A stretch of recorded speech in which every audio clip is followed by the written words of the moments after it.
This is a special presentation of the AD History Podcast.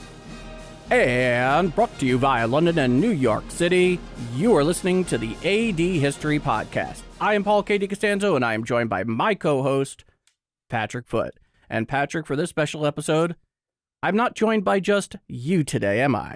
No, not at all, Paul. So this is kind of a first in a series of episodes we kind of want to make going forward, in which we talk not so much about history itself, but something we're equally passionate about, Paul. That's the education, the study of history, how history is studied, how history is taught all around the world. And for this first episode, we have a really exciting guest with us, don't we, Paul?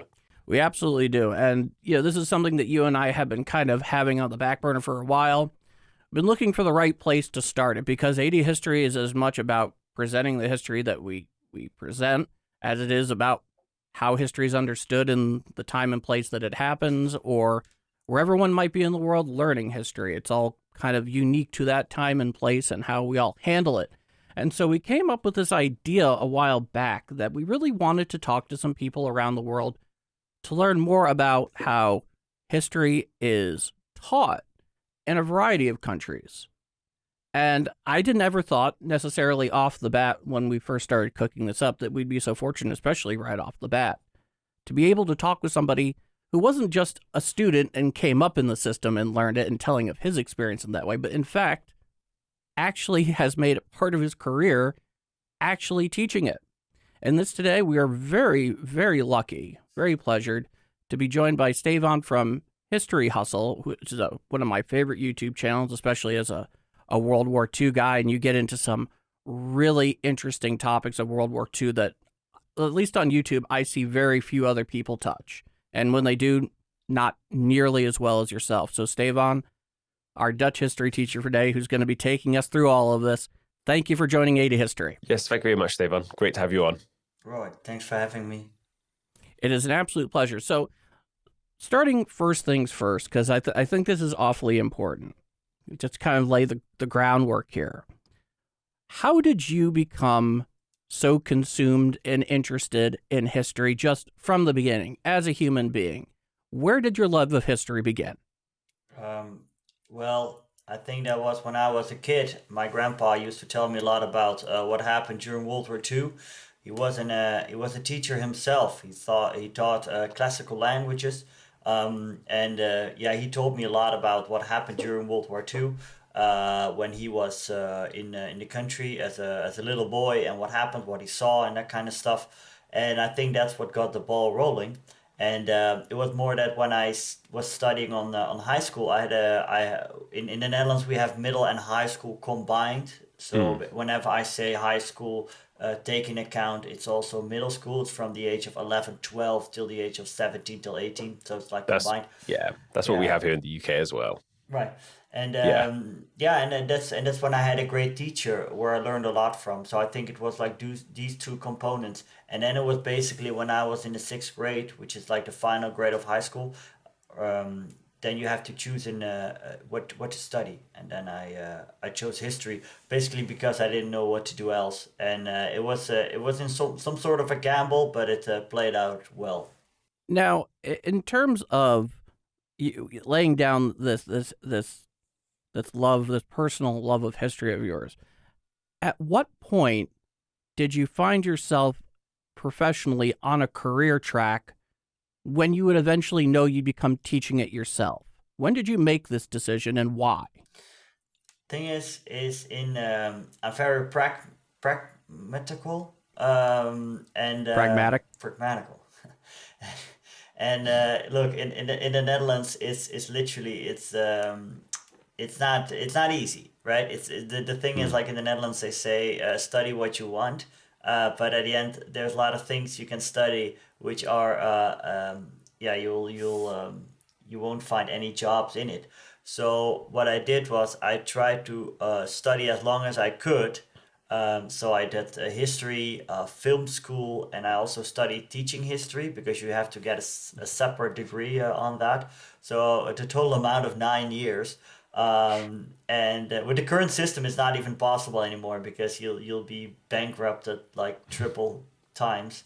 And it was then I started traveling after that, and then I was thinking, well, what can I do? And then all of a sudden, I was lucky because one of my former fellow students had like a job available at his school because one of his colleagues went with maternity leave, so I could fill in the ranks, and which I did. And luckily, there were some spare hours. Some other teachers retired, and that's basically how I got there as a teacher. But it was more out of a necessity because I needed a job, and I was happy I could find one. And at the end of the day, it's also a very nice school too because it's more in the provinces, so to say, in the rural area, and the kids are, let's say, a little bit nicer there from what I hear how they are in the bigger cities. Although in the Netherlands we don't have big cities, but I say bigger cities. So it's interesting. You said you studied history, film, and teaching of history. You've kind of combined all three of those things into your YouTube channel, History Hustle, which is exactly history, teaching history, and of course, film. So is that kind of what inspired you to follow the path of YouTube, like so many others? That's basically that's how you sum it up perfectly. Yes. Now, you start off and you get this opportunity because there is a teacher that's on maternity leave. That gives you this option to kind of be, I would imagine, can be described as like a long-term substitute role. Would that be an accurate definition of that? Yeah, well, I mean, 6 months or anything, I believe. 5 months. But most definitely. So in that process, what ages were you teaching initially, and what were the subjects in history that you were teaching initially in that first 6-month period? I had like 1/3 grade, so then you are like 14, 15. And I had, I think, 3 and 4th grades. And in the, again, I'm going to shed some really quick light on the whole Dutch education system, which is very hard to... Please do. Everybody with watching or listening right now, unless they're from the Netherlands or has some direct connection to it, they need that background, including us.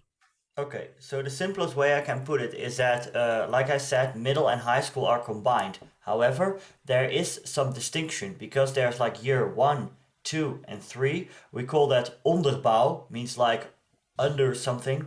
And then the year 4, 5, 6, depends what level you do. If you do another level, you have only year 4 and 5. We call that bovenbouw, which is upper something. So that makes a distinction. So in other words, in the onderbouw, you basically get the history from the beginning till, let's say, the end of the Cold War.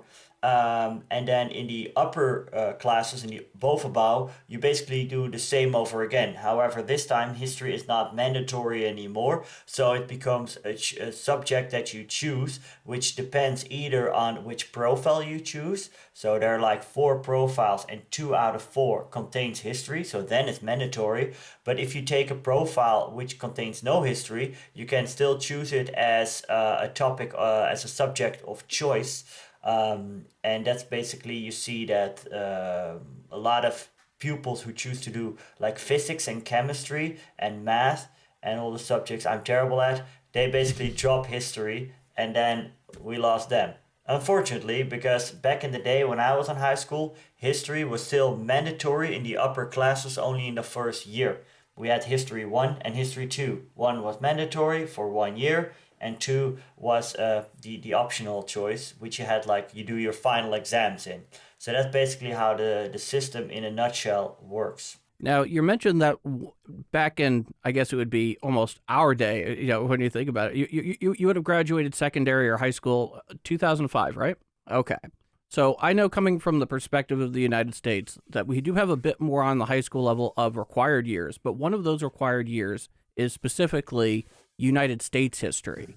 Is that 1 year, it's specifically when it was back in our time, was that 1 year specific to any type of history, or would any sort of history credit fit? Actually, this is the thing. I remember a lot of high school, but the thing, history 1, the mandatory subject in class 4, the only thing and this was really interesting, is for one chapter was about totalitarian states, where we compared Stalin to Hitler, which I think is like a very amazing and insightful topic, which we don't do anymore. But I have to ask to my older colleagues who taught back in the day, and ask them more thoroughly about what was History 1 all about. I think the topics change from time to time, and also the teachers back then had some how you say, look, freedom of movement, which topics they could apply.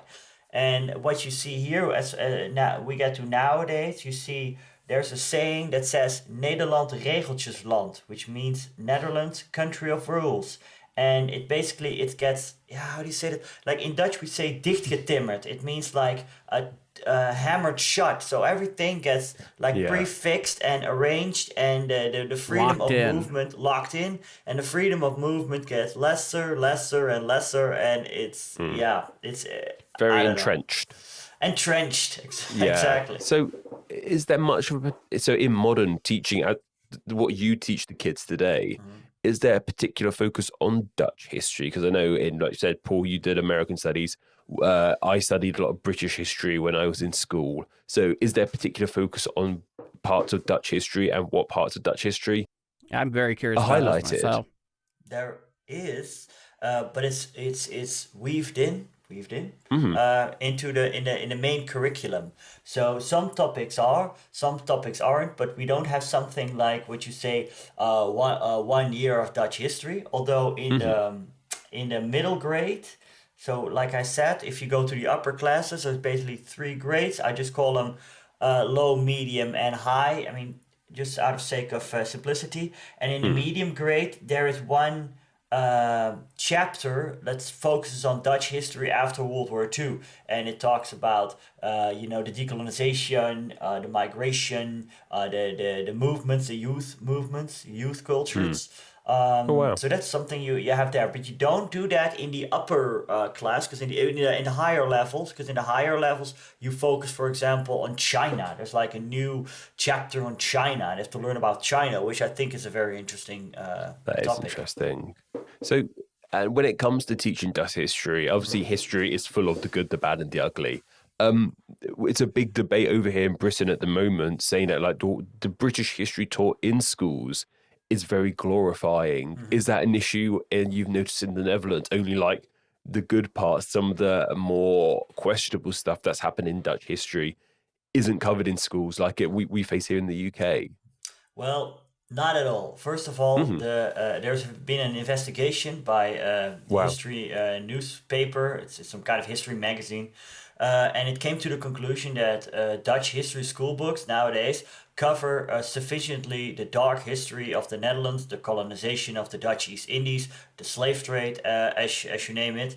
So that's basically well enough portrayed as it is. However, there are left-wing activists who claim that this isn't the case, or people who draw superficial conclusions. They say, for example, when I was back in high school, we didn't learn about the slave trade, and therefore, conclusion, today's history education system is bad. Well, I have something against this. First of all, do you remember everything from high school? I sure don't. Second, perhaps I try to forget stuff from high school. Right. Honestly. Same. Second, when people were in high school, perhaps you missed a certain class that was talking about slave trade. Heck, maybe you were skipping school, smoking dope and weed on the schoolyard. I don't know. See, so that's the thing. So it's got like such an activist agenda. So in short, it talks about it. There's another factor we should take into account, is that we have to process a lot of stuff. We have to teach a lot of subjects. And therefore, I wish I could find the time to, for example, get like a very in-depth research assignment about, for example, the slave trade and compare it with other countries or other times, the Romans into China, as you will, the transatlantic slave trade, of course. That would be like amazing. But the thing is, we have to make choices, and we already decided that we want to have them to make an assignment about the Dutch East Indies, which is very important as well. Srebrenica, the Dutch soldiers who were stationed in the Balkans when that turned to hell. And obviously other things about the US and other subjects as well. So there's like limited time, and we have to do a lot of stuff. I'm looking forward to touching on all a bit of those. That's why I was just taking a note there, so I don't forget. Right. But something I did want to ask you about, because I'm trying to get something a bigger, I guess, a kind of a bigger understanding here. Because you had mentioned that, at least in your initial run, 6 months run there, if I understood your answer correctly, is that you were teaching kids along a very large spectrum. I'm talking just ages in school, whether it be, it sounds like you had some primary school, then you had some of the secondary school stuff going on at the same time. Yeah. And I'm curious, just to get an idea, because I think it's helpful getting a greater context of history and how it's taught in the Netherlands, where does social studies, because that's usually what we call history in the United States before it becomes truly history, where do you guys generally start in terms of, some of the more impactful, units of social studies in history, and how does it progress? Well, okay, I'm gonna let me address this right here. I was just looking it up. So in the history subject, the Dutch government decided to distinguish it into so-called time slots. We call them tijdvakken, and they have like That's a great term. yeah. Wait till you hear this. So then there's time slot number 1. It's a time of the hunters and farmers. Then you go to time slot 4, the Greeks 2, the Greeks and the Romans, the monks and the knights 4, the cities and the states, the explorers and hervormers, Lutheran stuff, the regents and the kings, the Whigs and revolutions, the civilians and steam engines, Industrial Revolution. Then there's like the time of the world wars, and the final one, number 10, wait for it, time of television and computer.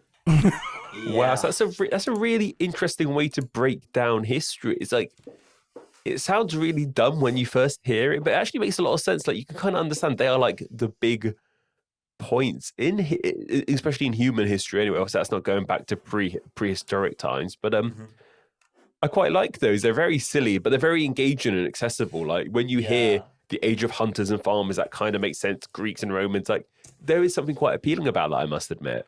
Yeah, it is what it is, and also I know these time slots are also used on elementary school, so I can imagine that they want to avoid like the very extremely harsh names. The time of concentration camps and gulags, but it is what it is. And then in addition, when you go to the upper classes, you get like the additional stuff, which is the so-called kenmerkende aspecten. How do you say that in English? Let's just keep it at aspects. And it means like they're all numbered. There's a total of 49.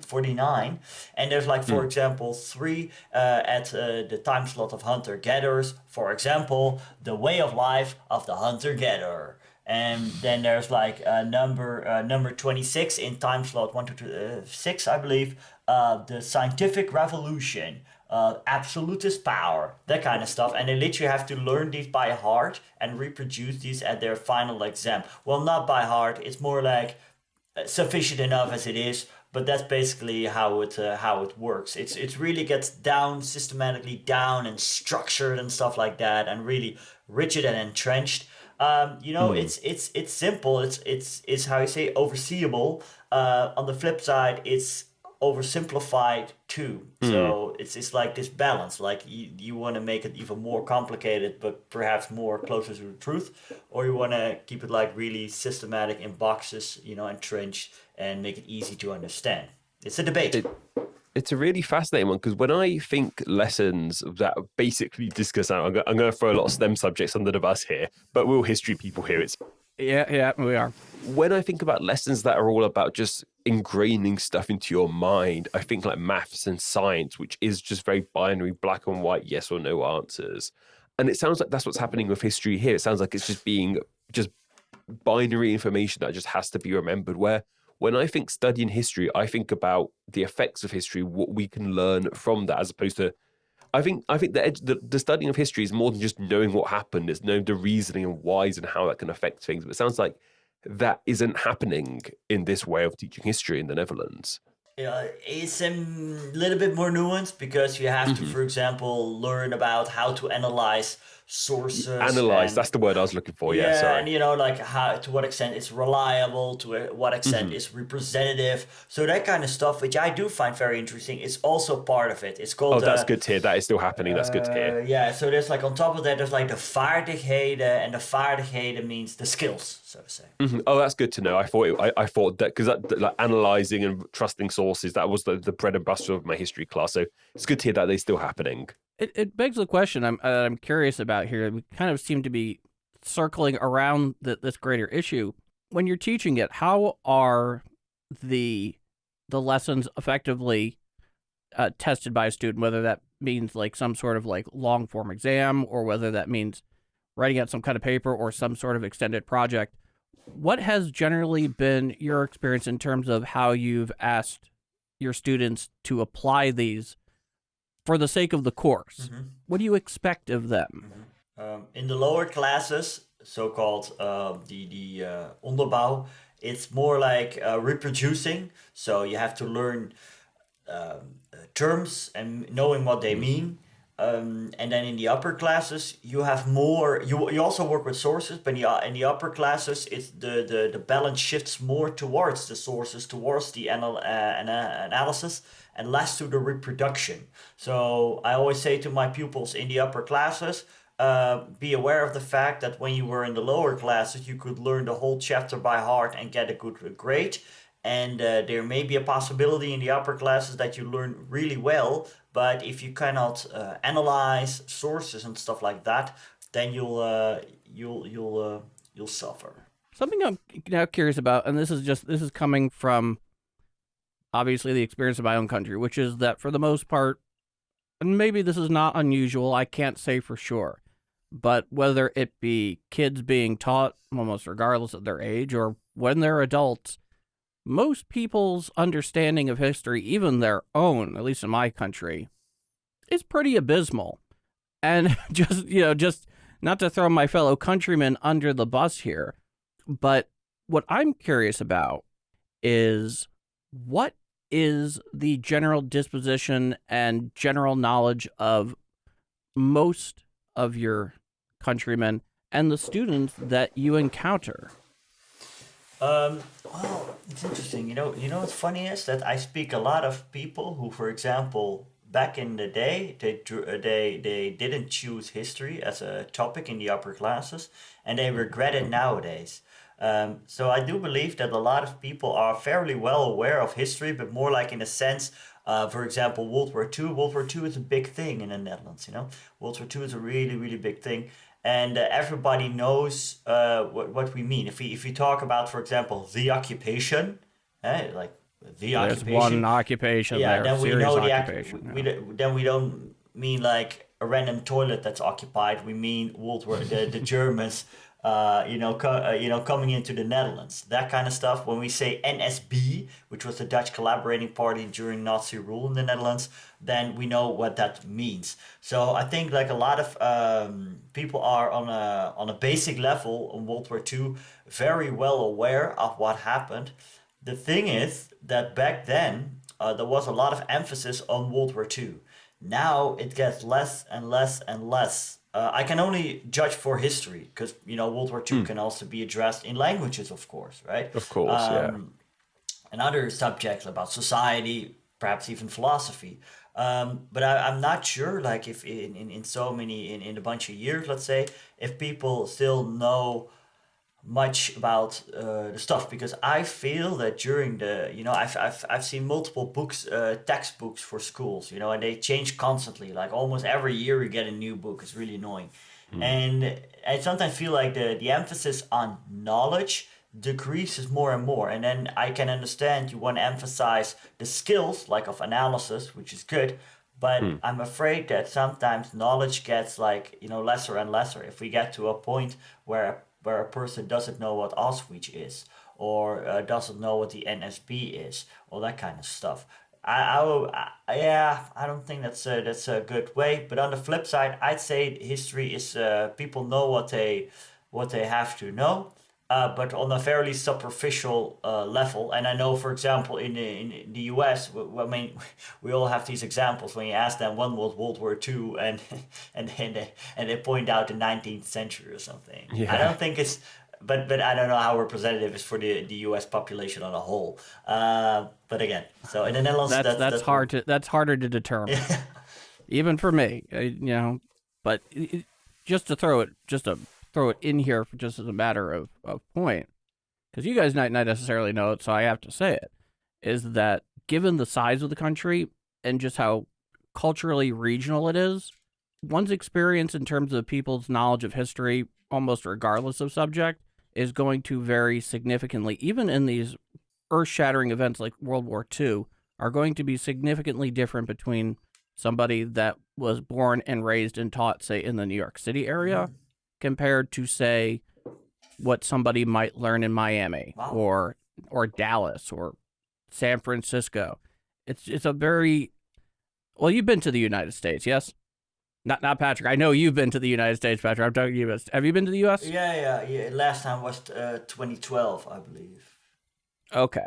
Yeah, just from any sort of curriculum standpoint, but especially history and social studies, very regional. So depending on who you're getting and where they're from, it's going to dictate a lot of what they know, and in some cases, precisely how they're interpreting that knowledge as well.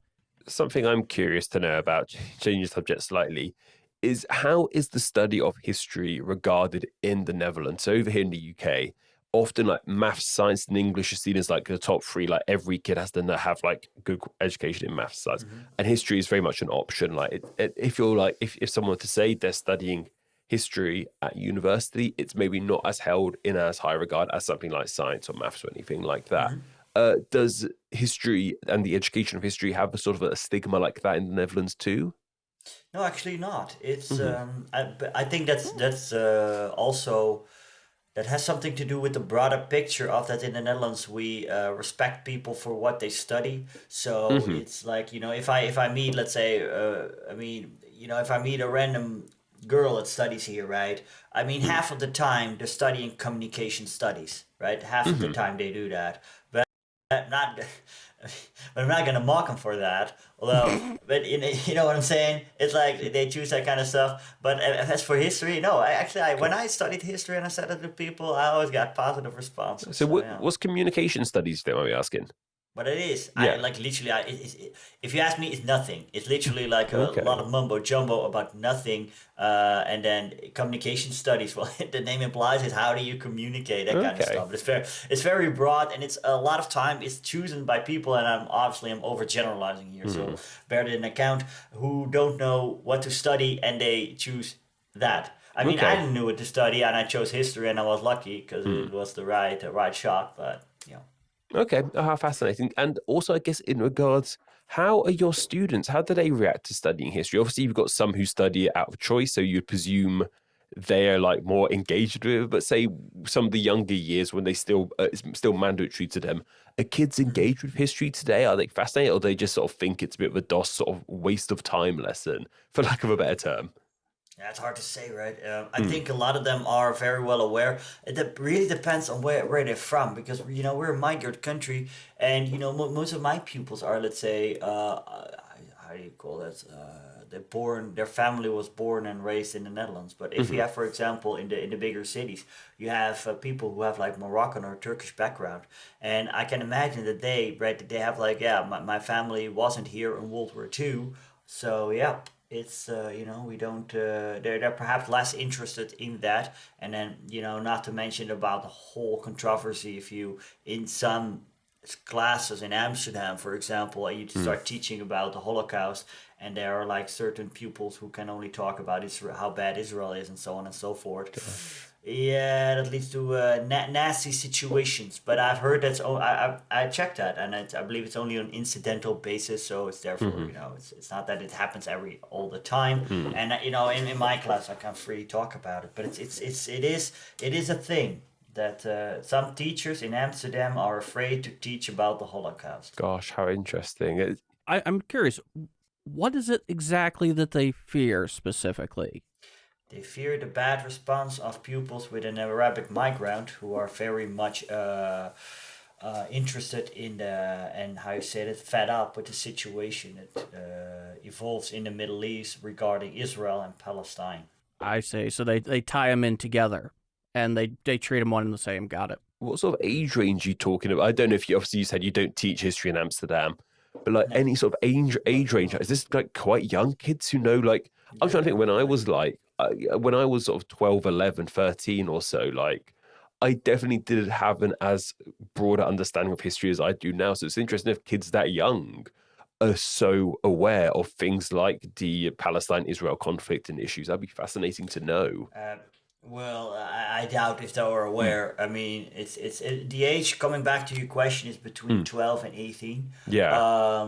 So it's basically all range on high school. And do they have any broader understanding? Well, obviously they don't, but neither do their extreme left-wing sympathizers who basically walk among them with these horrible anti-Israel plates, which, I mean, I can understand in a way, but I find it in a way very ignorant. Because you need to understand the whole picture. I mean, I'm not choosing a side in this conflict because it's messy AF. But here you see they get really fed up, also by social media, obviously, right? If something terrible happens there, you know, you take a picture about some poor Palestinian boy who gets shot by an Israeli soldier. Yeah, I mean, that makes an impact if that's being filmed or, you know, photographed and shared over the world. And that's basically how they get, you Their know, along with information. that stuff. Yeah. Yeah, and then I, you know, the whole thing. I don't want to get too political here, but on the flip side, I'm not afraid to do it either. People can cancel me they want, but this is the whole thing I don't understand, because the thing is about Dutch. You know, Arabic people, Dutch Muslims, as you will, they hated that the fact, which I can understand, right? That fellow Muslims in Palestine are being targeted, are being killed, are being, you know, mortally wounded, which I can totally understand, and that's how they go onto the streets and protest against that, and I can fully understand that. But then I have one critical question: if that is the case, where were they when, I don't know, the Taliban was executing people, which were Muslims, when ISIS was slaughtering and pillaging their way through Iraq and Syria and slaughtering mostly Muslims? I mean, also Yazidis, obviously, but also Muslims who became major targets of these terrorist attacks. Let's not forget that. Then there were no protests against it. So then I'm thinking, like, are they really feeling the sympathy of their fellow Muslims being targeted of violence? Or are they just a bunch of anti-Semites who are fed up and want to express that? I don't know. Now, it's like, we talked about this a little bit earlier, but this is personally to fulfill some curiosity on my part, especially regarding the Second World War. How does that conflict, even though you know you've mentioned that some of its importance has been less emphasized today in a variety of ways, though, how does that conflict and the Dutch experience still color Dutch society and Dutch current events and Dutch politics today? Well, of course, it's very interesting because now in the Netherlands they release a TV show about a Dutch politician 20 years ago. His name was Pim Fortuyn, and he was very critical when it came down to migration. And when he expressed his concerns about that, he was seen as a racist and as a fascist. And as a result of this, there was a political assassination on him, and that costed his life. And that's very interesting. Is that it took a lot of time in the Netherlands to even That was till in today. 02? Was that back in 2002? Yeah, 2002. I remember we had a listener bring this up to us a while back. Yeah, I mean, it was like the critical about mass migration, which I think you should be, which I don't think, you don't be racist, obviously, but you know what I mean, right? And that back then that was like absolutely taboo. You cannot talk about migrants because back in the day we targeted the Jews and this is what happened. But stuff gets. The thing is, our society is like really like almost like segregated, as you will, from bottom up and unfortunately also from top down, because it influences each other. So you have like ethnic profiling, the cops do in the Netherlands. I think it happens in other places too. And these problems that have been they should be addressed without resorting to hate speech and that kind of terrible things. The problems needed to be addressed, and Pim Fortuyn, he did that, and it costed his life. And it was basically an inherent of the World War II that back then we had like an exclusion of a group. So therefore, we should never ever go there again, not even the slightest way if you would criticize a group, as you will. So I think that's a very big thing in the Netherlands. And, obviously the good part is that luckily we're all against racism. We're all against fascism. We're all against Nazism. And that's something that needs to be emphasized day and day. But the problem is in the current polarized political situation we have here in the Netherlands, and I think if you compare this to the US, we're still way better off. But still, the word fascist has inflated a big time. Because if you we're definitely no exception to that particular phenomenon. No. So yeah, that's so the World War II has that's what it has left on the country, and I think it's we grown from it, and it's we gotten better from it. But yeah, you can go into overreaction when something happens. Now this kind of enters some interesting territory here. Specifically in regards to your specific experiencing teaching history in the Netherlands. You are not somebody who, whether it be in our conversation today or any of the work that you have produced on YouTube, ever shied away from stuff that is controversial and handling it in as mature a way as possible.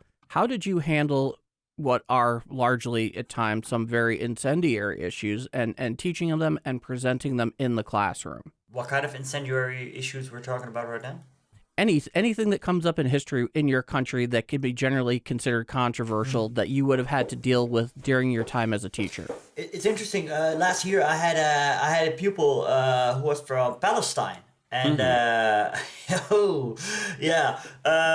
it's interesting because how to deal with that? Well, it's always talk with the people, talk with the pupil, and stick to facts. Stick to facts and visions on these facts, and that's basically how you because that's something that's controversial. I think that's the only thing that would be controversial, because World War II isn't. I mean, there's nobody that says the Nazis were good. Nobody. Like, we're all agree that the Nazis were evil, right? So we're all on the same page. But when it comes down to these topics like like Israel, and you have like people from for example, Palestine background, that's something to handle in a delicate way, because I always have this saying, right? I never ever want anyone of my class to feel excluded because his or her background. I mean, behavior, of course. Yeah, if you behave like a bad kid, I'll call you out on it. But when it comes down to background, no, I'll have none of that. So that's what I want. I want everybody to feel safe in my classroom, regarding if you know your gender, ethnicity, all that kind of stuff. I couldn't care less where you're from, what your gender is, your preference. I don't give a damn. I mean, it's we're all in the same classroom, and we're all pupils. We all want to learn something. I'm the teacher, and we're all Dutch, so to say. So something I'm curious to know about, obviously you run the great YouTube channel History Hustle as well. How much does YouTube play a role in the classroom? Because I've spoken to a huge variety of teachers, and some of them use YouTube a lot more than others. It could just be sort of something to engage the kids at the beginning. I came into school, I think I remember one of my earliest memories of education on YouTube is watching one of CGP Gray's videos in my government class, my history class. So I was kind of leaving education high school just as the big sort of education YouTube revolution, for lack of a better term, was happening. So I'm just really curious to know if today how much YouTube does play a role, if it's used a lot or not at all. Bear in mind that a lot of content on YouTube is in English. Of course, yes. I'm teaching in the Netherlands, so in the upper class I do show English videos. I do, but in the lower classes you had to stick to Dutch, because else they won't follow it. So what is there to offer is much less. Although there's like school TV, which is like these documentaries who are by now I think almost 20 years old. It's terrible. But I still show these. I show my own videos, as you will. Yeah, of course. And I'll be traveling to Athens in a couple of weeks. So I'm probably, although I'm not a big fan of ancient history, I will record some ancient stuff because then I have some video material to totally. show in class. So that's basically YouTube plays a role. Yeah. How did the kids react to their teacher's a YouTube star? Well, I remember like during the first big how you say that, like when a lot of viewers came to the channel and the growth, the breakthrough, that was like really a thing, because then you get like the shift from a guy who's like making videos on YouTube and has like a bunch of thousand subscribers to a guy that gets like 10, 20, 30k subscribers. So that it's like the shift, but then it adjusts real quickly. Sometimes here and there, when I walk through school and I have pupils that don't have me as a teacher, they come to me and say, "Hey, you're the YouTuber, right?" But most of them, I don't think most of them watch my English content. Although I do have Dutch content on a Dutch sub channel, but it's like way less subscribers, barely 5,000. So yeah. So this begs an interesting question here, Stavon. When and why did you learn English? Oh, so I can kind of answer that one. Just obviously, first I need to say so much thank you for talking in English to us, because your English is impeccable. Yeah, you're very, very good. Thank you. And like from what I've gathered, I've been to Amsterdam, I've been to the Netherlands, all over quite a lot. I'm pretty much sure you guys speak better English than most people in England, it feels like at times. English, from what I've gathered, learning English is a very big part of the Netherlands. But if you can share more light on that, of course you can. That'd be amazing. Yeah, thanks. Nice to hear. I learned English via okay. We're gonna get we're gonna get shady now, because so back then I was following a TV series on TV called Lost. Perhaps you remember it. We know Lost. It was like right. Yeah, we know Lost. And then I discovered, like, all of a sudden, the Dutch TV channel, they had, like, a break, so there was no Lost. And I was like, this sucks. But then it was the time when BitTorrent came around. And you could, like, you could download everything you want back in the day. I remember. There was no problem. There was no problem. No. And no problem. But then there were no Dutch subtitles, of course. So I had to watch the whole stuff in English. And that's basically how... That's how I make my breakthrough, by watching stuff in English. You didn't know you had no subtitles, so that's basically and traveling, of course, but that was later. Yeah. So when it came to making YouTube, it must have been so. Did you have to come to a point where, okay, am I going to make stuff in Dutch, or am I going to make stuff in English? What came first? Was your English content first? Was your Dutch content first? It was both. I started, it's true. I started, it's no joke, I started with a channel that contained both Dutch and English videos. And then all of a sudden, one person said to me, it doesn't make any sense, because, you have to focus. And that's basically, I removed the Dutch content and I put that on the Dutch channel.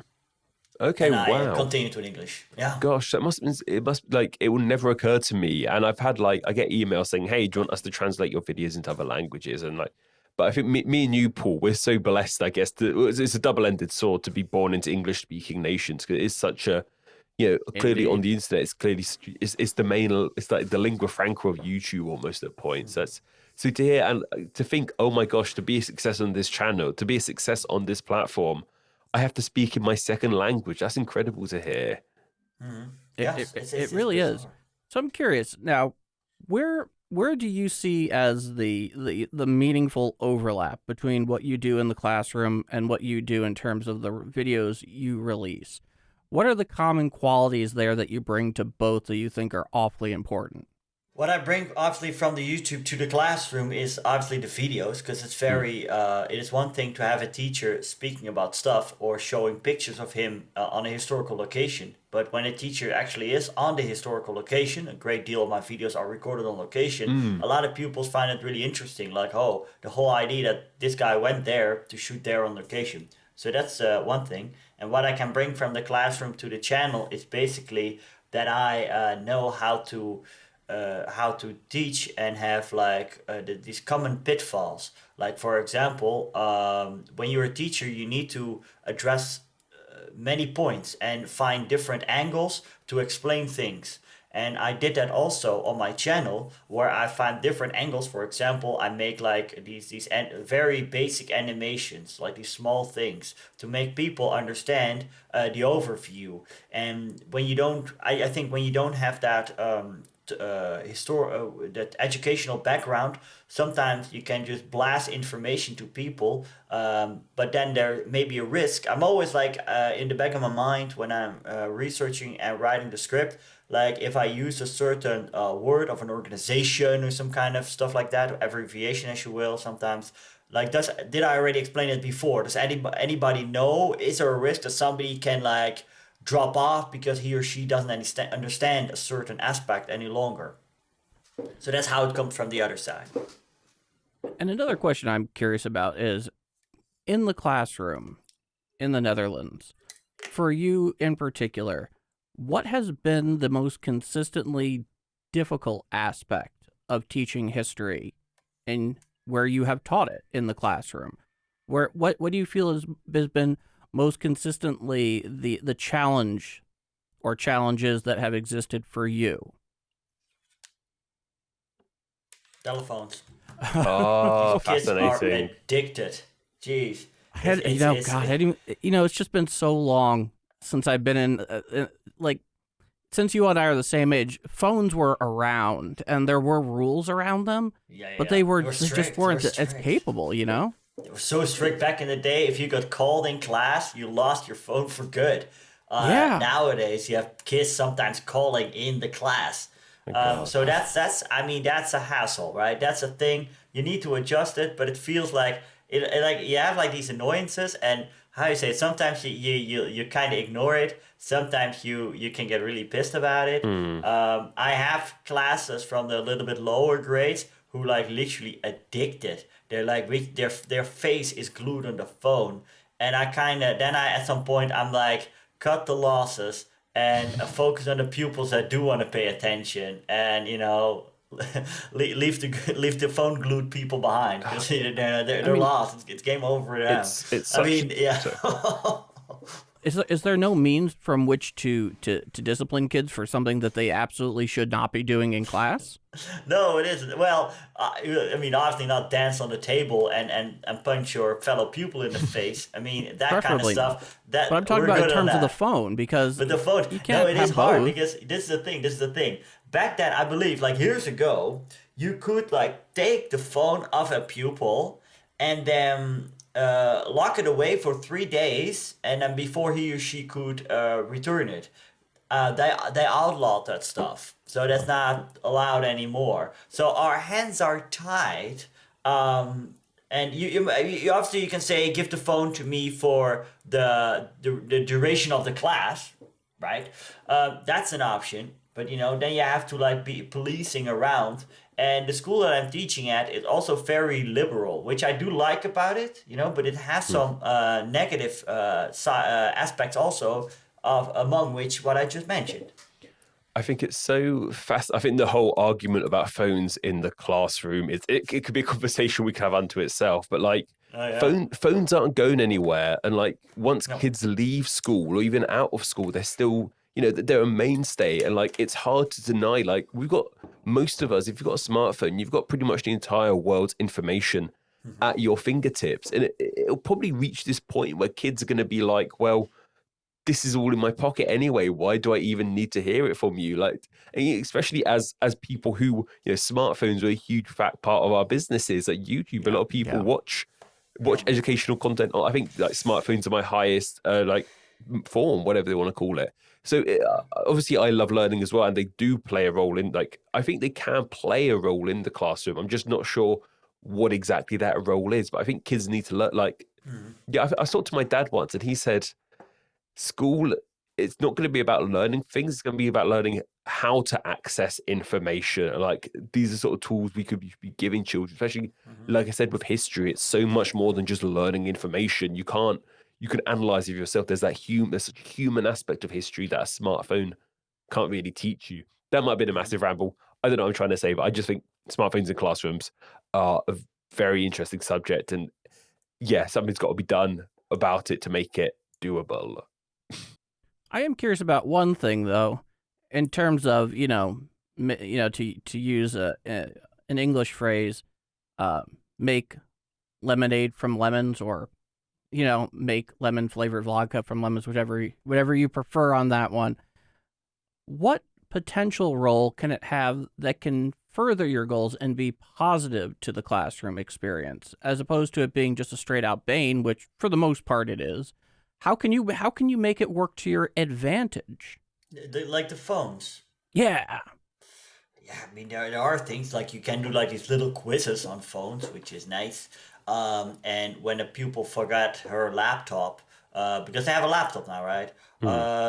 When they have to do assignments, when they forgot it, they at least can do something on their phone. But the biggest problem is, and the same goes for the laptop, when it comes down to the phone, there's a lot of other things you can do on the phone which aren't related to the class. And that is, let's say, the major problem. It's actually it applies the same for laptops. When we have basically two types of classes. We have working classes when they're working on an assignment, then they use their laptop. But then we have also like the normal when we have the book, right? The book. Let's read out of the book and make the assignments in the book in your how do you call it thing with paper? Mobile device phone.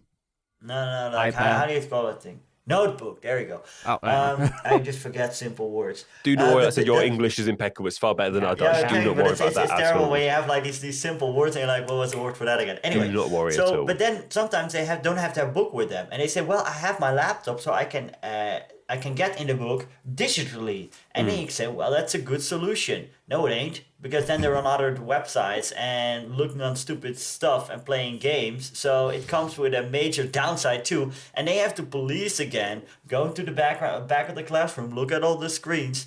I mean, it's an ongoing thing. So it's basically learn to live with it. Yeah. And choose your battles. It's almost as if, like, because obviously when I was in school, we had the ICT suite, which was just a room full of computers. And those were computers that had like pretty much everything. I think Google Images was even locked to one of them. YouTube, you couldn't get onto YouTube on them.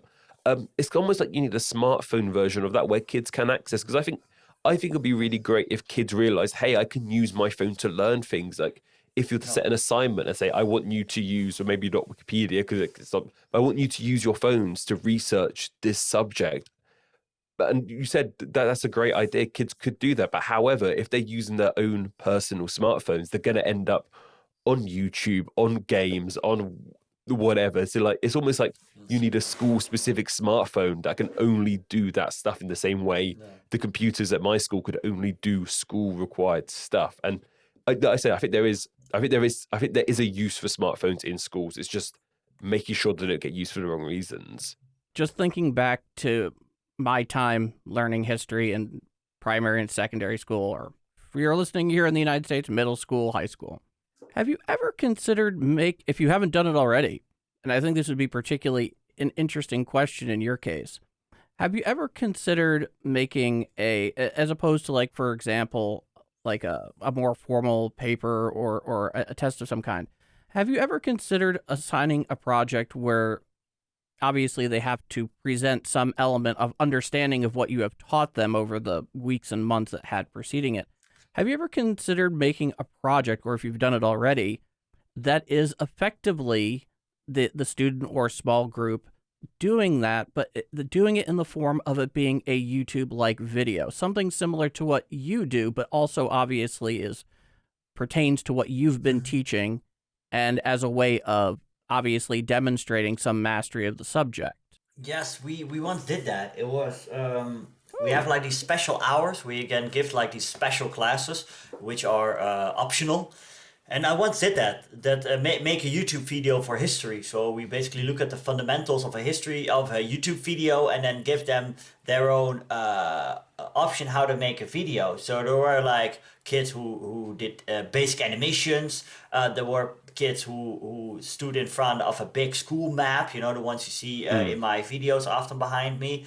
And then there were also children who hopped on their bikes and cycled to a historical location nearby. For example, the Grebbeberg, where the Dutch fought against the Germans in May 1940. And they went to some reconstructed trenches and war cemeteries and recorded there. So that was actually pretty cool. That was it was nice stuff. And like, So did you also have to then teach them video editing, or like the kids already have a pretty basic? I imagine like kids probably by now have quite a basic understanding of how to stitch a video together.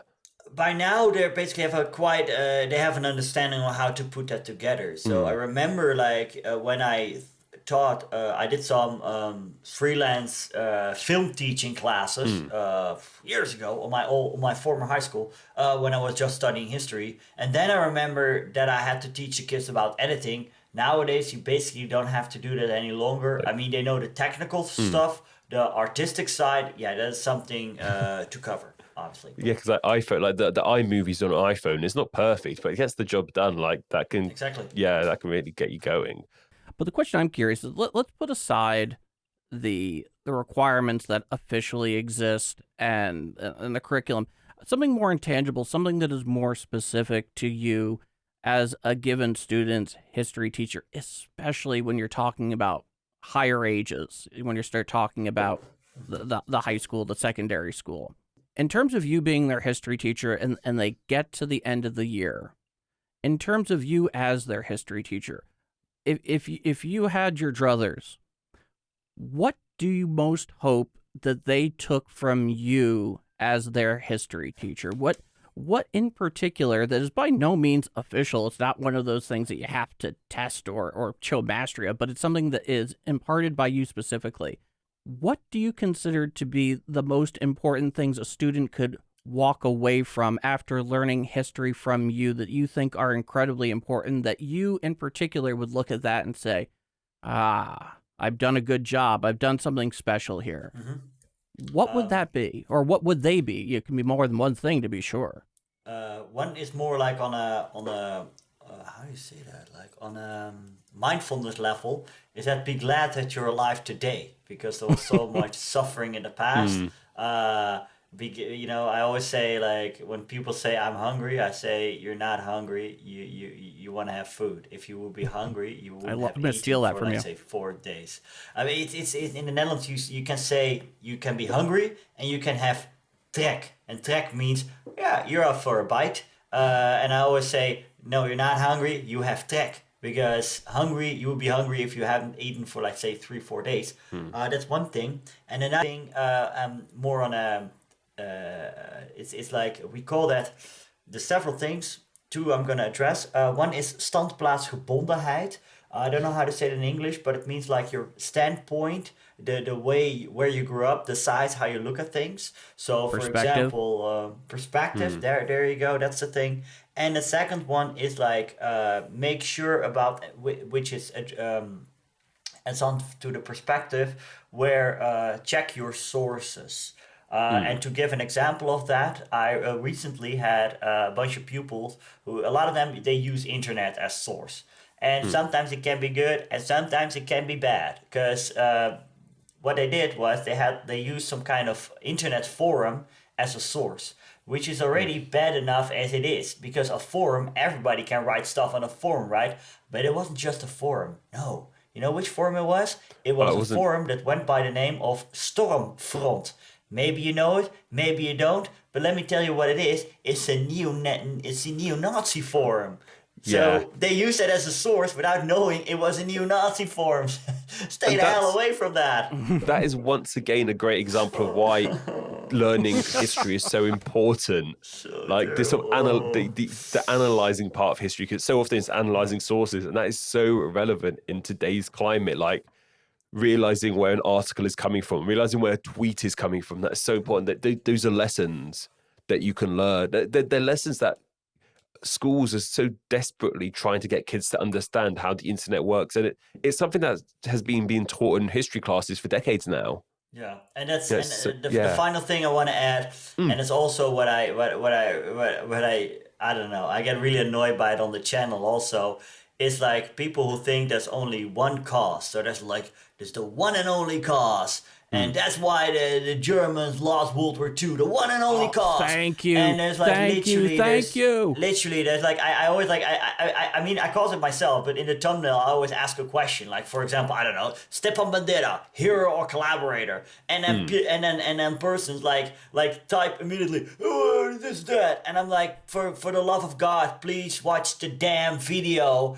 instead of being like some kind of trigger happy person that like comes right away. It's stupid. I don't get it. What are they trying to prove? I call them out on it because I reply to every comment. I try, and I'm calling out on that. I'm calling them out on it big time. Please watch the damn video. Jeez.